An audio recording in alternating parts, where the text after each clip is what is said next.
Toby Gard, cinematics director. Well, I've always been interested in mythology. I think that's fascinating to try and understand why people have such similar myths and sometimes such dissimilar myths. Eric Lindstrom, creative director. It took a lot of time to figure out what the mythology of the game should be, because it's not something to be determined in isolation.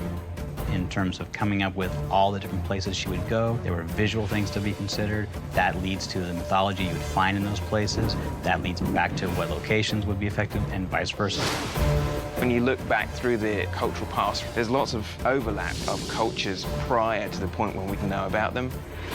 Got to dig into Hindu culture in Thailand. We got to get into the Maya in Mexico. And we have all these local cultures, but then a unifying thread that leads her to all these locations is a much earlier mythology that we are saying is the Norse thread. And that was the piece that brought it all together.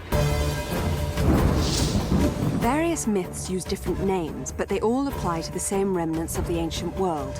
In Tomb Raider Underworld, Lara Croft uncovers the truth behind the myth of the Norse civilization. On her journey, she basically realizes that she needs to recover Thor's hammer. Thor's hammer is actually one of the most interesting archaeological pieces of mythology. It's compelling because it's actually so powerful that it is capable of killing immortal gods. As Lara fully uncovers the sort of secrets behind Norse mythology, she realizes that the hammer itself could possibly unleash Ragnarok, the end of the world.